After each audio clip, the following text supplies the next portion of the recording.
Huyu mnaunga huyu mama. Kiuma gikaro kia mwanya gya gucagira gikundi kia atwarithia boda boda besha. Gikaro kiria kigarurukire na gutuika kiharo kia uteti na makiria uteti wa 2027. Gukumio iriengethaire ruhonge rwa SHA na tigwo na thutha mucemani-ini uyo. Mutongoria wari aige bunge-ini ya Bũrũri Kimani Ichung'wa akiranira kuhithuria na kwanirira aria maragiritani na gukumio ya SHA na aria augite no macungiririe guthinikana kwa mutaratara wa hau kabere wa NHIF. DCI, EACC, DPP. When those criminals are brought before you, conduct your investigations. DPP, you must charge them before courts of law so that Kenyans can see the people who are stealing from patients. Kweli si kweli watu wetu? Ama mtakubali watu wapore pesa ya wagonjwa? Sasa ile SHA, ile NHIF ya kitambo walikuwa naibia kupitia makaratasi. SHA imekuja na Digital Health Services Act because it is all digitized. Ukijaribu kuiba utapatikana. Jana tulifunga na nimegazeti mahospitali ya kibinafsi zaidi ya 1,000 kwa sababu Mkenya anaenda hospitali kutolewa jivu, lakini ile pesa wana claim wanasema wamekata mkono yako.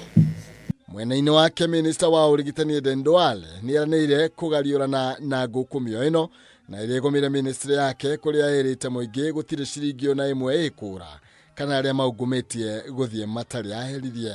And on Monday, I am taking Monday saa 8 mimi ninapeleka over 180 files to the DCI. Washikwe ama wasishikwe? We will close your facility. We will recover our money that you stole from the people of Kenya. And we will prosecute you. Mahospitali ambao wanaleta corruption kwa hii mambo ya SHA. Bwana Duale, tunakuambia funga hawa. Hata sisi mawakili hatutawakilisha hawa. Marenda honge cia kũhũrana ngukumio gwĩka mĩtũkĩ gwethana na arĩa maretongia na mbeca cia mũingĩ mehithanĩtie na thirikari. Kama watu ni wakora, funga na hospitali kufunga sio mwisho. Wewe pia unatuangusha. Hospitali kufungwa sio mwisho. Hapo ukishamaliza kufunga hospitali, fuata hao watu tujue ni nani anaibia wa Kenya pesa, wafungwe wapelekwe kotini. Uteti wa 2027 donatigwo na thutha thĩinĩ wa mũcemani-inĩ ũyũ. Atongoria a Narok makĩhũrĩra ndebe William Ruto magĩkuruhania mũtongoria wake makia DCP Rigathi wa Gachagua gũkorwo akĩhunjia ukabira. Mtu anatoka hapa anaenda kule ng'ambo, ukabila. Akikuja hapa, ukabila. Akiingia kwa TV, ukabila. Hawezi toa kitu, hawezi ongea Kenya Kiswahili, kila mahali ni ukabila. Na chama ya ukabila itaingia hapa Narok kweli? Nyinyi mtakubali hiyo chama?